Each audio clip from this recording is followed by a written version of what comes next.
What is up, guys? Welcome back to another GeekaWhat video, and in today's video I'm going to be building a stunning all-white gaming PC build for 2026 and beyond. A system that's going to be amazing for 1440p gaming primarily, but also have loads of headroom at 4K, is really easy to put together with no liquid cooler to worry about, and features some genuinely fantastic looking parts that also offer up great value for money. I'll be walking you through all of my choices, why I've selected them, and even some alternatives, especially given the current memory and storage climate, and talking a little bit about PC part prices right now and when they might finally fall. Let's do this.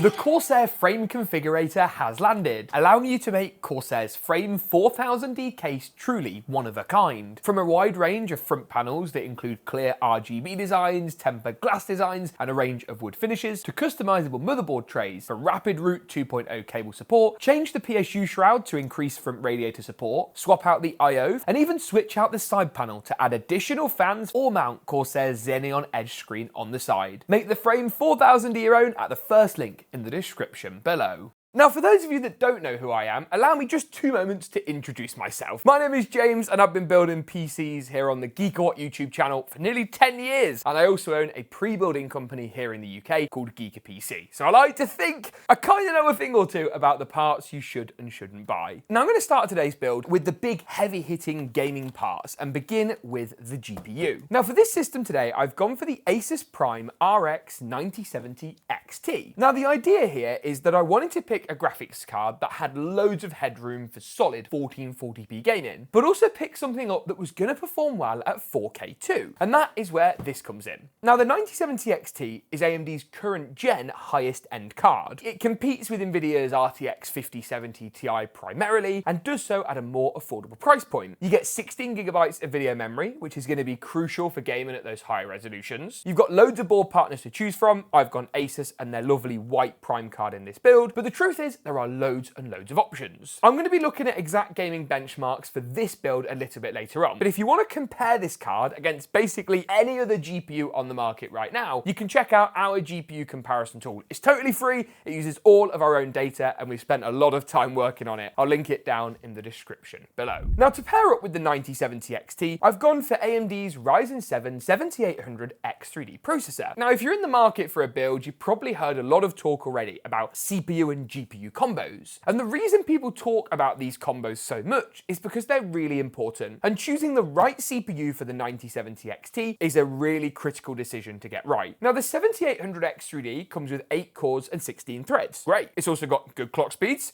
fantastic, and loads of L3 cache. You see, the thing is, AMD's 3D CPUs stack the L3 cache on top of each other to give you more, basically, on CPU memory. Now, what that does is speed up the rate instructions can be handled, and in gaming particularly gives you a big performance upside. Now, since the release of this CPU a couple of years ago, we've had the 9800X3D and the 9850, but honestly, they're overkill. For a GPU of this tier, the 78 is going to be just fine. And while the 98 and 9850 have their place, in my mind, it's with higher end GPUs like the RTX 5080 and RTX 5090. Now, one of the brilliant things about going Ryzen in any build, and well, this build included, is our choice of motherboards. And that's where this comes in, the ASUS ROG STRIX B850A Gaming Wi-Fi 7 Neo. AMD have always been known for giving their CPUs great upgrade paths. We saw it with the original first gen Ryzen, where you could buy the motherboard and then reuse it for Ryzen 2000, 3000, and 5000. And in the current land of DDR5 and the newer AM5 socket, that's the same story. We've been able to install Ryzen 7000 and now Ryzen 9000 on the same socket. And AMD recently announced they'd be carrying this support through to 2029 at least. That means if you buy a board like this right now, you're going to be able to upgrade it to CPUs that are released and brand new in 2029, which is crazy. Now, this particular board from ASUS is kind of high end for a B850 board, but it's still going to offer up much better value for money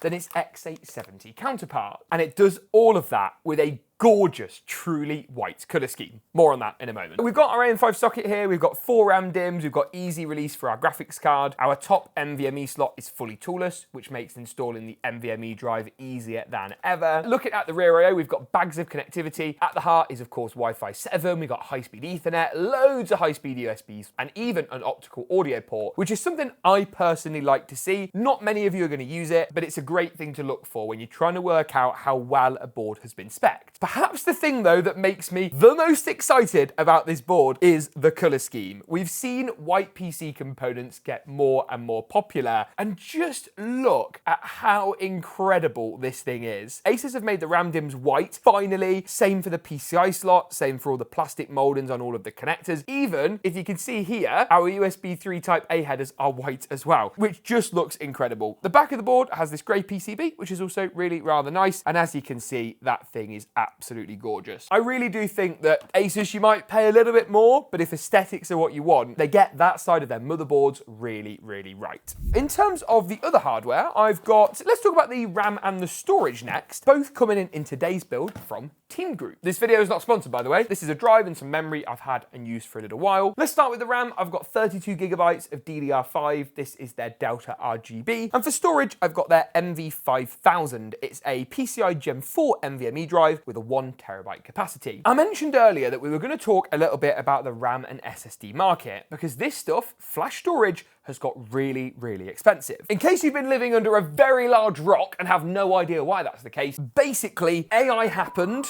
they bought all of the memory, and then prices did this. Obviously, that is not a great situation. My advice would be to you guys to not focus too much on the speed and latency of your memory, just get a good rated kit of DDR5. And with storage, if you've already got a drive, bring that over. If not, go for a lower capacity now and upgrade a little bit later. I did a full video where I investigated about memory speeds and capacities, and I'll link it in the cards, because it will reassure you if you're unsure about getting a kit with perhaps not quite so optimal speeds and latencies. I'll also link latest pricing and availability for everything today in the description below, so you can get the most accurate idea, really, of where we are. One way you can try and combat cost a little bit of the RAM and storage rises is to trim out areas like the CPU cooler. Now, don't get me wrong, it's still important we have a good cooler in this build, but with basically no overclocking headroom on the 7800X3D, something like this, the Montech NX600 ARGB, should work just fine. 2 towers with 2 fans on, and that makes it a great option. The only time really I would advise against going for a tower air cooler is in a pre-built, actually. Believe it or not, over at GeekaPC, we shipped a few systems with dual tower air coolers, and you see a lot of damage in shipping. Single tower coolers, much less of a problem, but yeah, a dual tower and a pre-built, for me, I would avoid. The case is another area where I've tried to be a little bit cost savvy. This is the ASUS case A32 Plus, and it's basically a dual chamber PC case that gives us all the modern, well, what? I was going to say all the modern mod cons, but modern mod cons stands for modern. What does con stand for? Conventions? Zane, what word begins with con? Conversations. What is it, Steve? Conveniences. Conveniences! It's got all of the modern conveniences you would know and love from a PC case. Hang on. Why have I done this? This was not a very clever idea. Let's undo that. Undo. I had visions of like having it on my shoulder like a boombox, and then I realised that was a terrible idea. Oh, sorry, I just hit you, I think. I haven't looked at the case yet, but negative points for the foam. That is like, is it bad if I break the foam to prove how bad the foam is? But like, that foam is really thin. Is it my job as a reviewer to break the foam? I'm not just doing this to be a menace, but to show you the problem that this is gonna have if you, I don't know, your courier drops it. See, it's broken already. ASUS, next time, thicker foam, please. Do you see the point? My head. Where were we? We were talking about the case. So, what I was saying with the case, other than the foam, I actually quite like the case. So we've got, yeah, this nice little mesh panel at the top. Maybe this comes off first? Okay, so tempered glass on the side. That's really rather nice. I like that. I think this top panel should just pull off, right? Is that screwed in? I think it just slides back. Oh, here we go. Yeah, the top panel's off. Just a bit stubborn. Oh! Room for 360mm rads at the top. We got 3 reverse blade ASUS intake fans on the side, a standard blade in the back, and they're all RGB, so they're going to look lovely. At the front here, we've got a glass panel again. I think that may actually be screwed in, so I have no reason to remove that, so I'm going to leave it exactly where it is for now. I was being really careful with it, and then it just was like, oh, okay. The big test though with any white PC case, ASUS have passed. All of the cables are white. Fantastic. One of the things that often gets overlooked on PC cases, so I'm happy about that. While I'm here at the back, I'm just going to remove with these 2 screws this little top drive cage thing. I guess this is so you can install your 2.5-inch drives. Honestly, we're not going to have any 2.5-inch drives anyway, so yeah, that can come out and never be in again. And with that, I've gone through pretty much all the parts. The power supply is missing, but I'll cover that off a little bit later. For now, what I'm going to do is get the motherboard set in the middle of my workspace and install as many components as possible before moving this into the case. So that's, of course, the CPU. We do that by aligning the triangle on the processor with the triangle on the socket, the memory just next to it, and then, of course, the SSD under the tallest NVMe slot, like so. The next step after that is to install the CPU cooler. And I'll be honest with you, and this is not going to sound very professional, I haven't actually measured the clearances for the memory, the cooler, and the case just yet. So you guys are going to come along with me for the first time and actually see whether this thing is going to fit. I think it probably should do, to be honest with you. The only thing we need to check is the memory profile. I think that's going to be where it fails or succeeds, if you will. Now, this Montech cooler is a great value option. That was the real reason that I picked it. And you can see that when I take the cooler out of the box. Now, the silver works fine. I think in terms of the aesthetic today, it matches. Higher end units would have this powder coated in white. So that's just an example. First sort of impressions are that I think we might be okay. Let's have a look at our fans, which come kind of semi-pre-wired, which is quite a nice touch actually. And let's just kind of place these roughly where we're going to have them. There and there. Yeah, so it's tight, but actually that's going to be fine, and that should be pretty adjustable. In terms of the installation, this is where we do need to pay attention and get it right. Now, what you'll find is you'll find a bag of included mounting hardware that comes with the CPU cooler. Now, typically in this bag, you'll find what looks like a back plate. That's this thing just here. We don't need that. We've got an AMD CPU. It's got its own. You'll also find a bag labeled Intel. Guess what?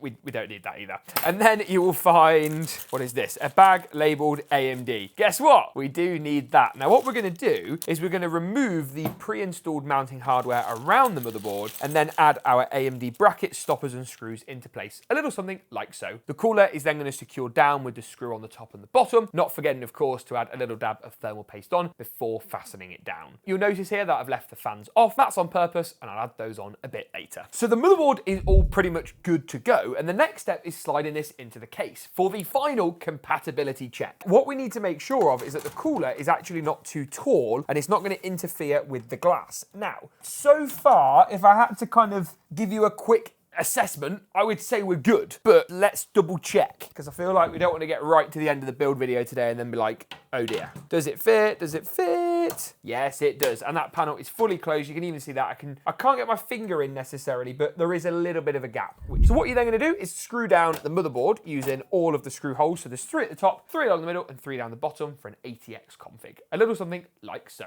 Okay, so we are all good. I'm going to put the fans on next. If you're wondering how these go on, what you'll also find in the cooler box is these little silver brackets just here. So they're going to clip over the edge of the fans and secure onto the tower cooler itself. Okay, it is in. That is a bit of a unit, isn't it? Wow, that is a big boy. The next step is, I think, probably to do all the cabling and the wiring. So that's our power cables and our front panel cables. In order to do that, I do need to install the power supply. And for this, I've gone for the Corsair RM750e. This is a 750 watt unit. It's kind of in the name, right? And one of the things that I love about it, I can show you very quickly by opening up the box and pointing out those cables. Look how glorious they are. All white, fantastic. Now, this video isn't going to be a cabling and wiring guide, but I have got one on the channel, which you can check out in the cards section now and linked in the description below. So we are looking good. And I think we're basically in final component territory, the GPU. Now, what I am going to do is locate the case top panel and try and put this back on, just because I think that it might look a little bit cleaner. Yeah, look at that. It's been a long time since I've done a build with a big fat air cooler, and I have to say, kind of like it. What I'm going to do is install the GPU next, the 9070 XT. ASUS, I really like their Prime card. It's like their more affordable range of GPUs, but honestly, the white Prime graphics cards are really, really nice. And you'll see, when I show you guys the design of this, exactly what I mean. Look at that. It is gorgeous. What I need to figure out is which of our PCI slots to put it in. So what I'm going to do is I'm going to hover it over the top slot, and what that tells me is it's the second and third lanes at the rear of the case. What you'll see is there's a little thumb screw just here. I'm going to loosen that. That then opens the door, and I can take out the second and third screws nice and easily. Then it should be a simple case of sliding the graphics card into the slot. He says simple. Nothing is ever actually simple, but let's see. Yes, clicks in. That was a satisfying click sound. And then I can re-secure the screws that I literally just took out. So there's one, and of course, followed up by the second. We're going to close the door into place and then wire up the graphics card. This is going to take 3 8-pin power connectors. So here's the first and the second. They both come from the power supply, from the same cable, sorry, I should say, on the power supply, while the third connector is separate. And with that, we've got ourselves a, well, complete gaming PC build. But how does it look when it's powered on? How does it actually perform? I guess it's time to find out. I'm expecting down a head smashing, like in the montage at the end, like a, are you ready for us? Are you ready for us? We can be something new. Are you ready for us? Are you ready for us? We can be something new. Are you ready for us? Are you ready for us? Could be something new. So the build looks really rather good, but what about performance? Now, as usual, we've put this system through its paces in the latest AAA titles, primarily at 1440p, but with a bit of 4K testing too. Everything from Arc Raiders and Marvel Rivals to Pragmata and Resident Evil. Now, let's start off, shall we, with one of the most demanding games on the market right now, 007 First Light. At 1440p high, we see an average frame rate of just over 100 frames per second. Visuals looked fantastic, and the 9070 XT and 7800X 3D combo holds up really well here. Talking of holding up really well, Arc Raiders is next, and performance here was fantastic too. 1440p high, we saw an average of 158 frames per second. That's competitive FPS territory at that 1440p resolution. I'm sure you could get this much closer to around 200 frames if you drop down to 1080p. Talking of 200 frames, Battlefield 6 is next, and weirdly, great segue, this delivers nearly 200 frames per second with 192.7 to be precise, 1440p high settings. The 1% and 0.1% average lows were also very good in Battlefield 6 with 142 and 119. Keep it at 1440p for now in Marvel Rivals, our next test, and here we saw some great frame rates once again, at just shy of 130 frames per second. To test out the performance difference between 1440p and 4K, I also tested Marvel Rivals at 4K, and here we saw just under 80 frames per second. So you are losing about 50 FPS, which is quite a big drop off between the two. In Pragmata at 4K high, we saw great frame rates once again, over 82 frames per second all in all, which is pretty good. Finally, Resident Evil is the last game on the benchmark list today. Here at 4K high, we got some really great performance. The lowest frame rate of all, but at 73 FPS, it still presented a very strong gaming experience. You can find latest pricing and availability for all the components today listed in the description below. Thanks for watching, and as always, we'll see you in the next one.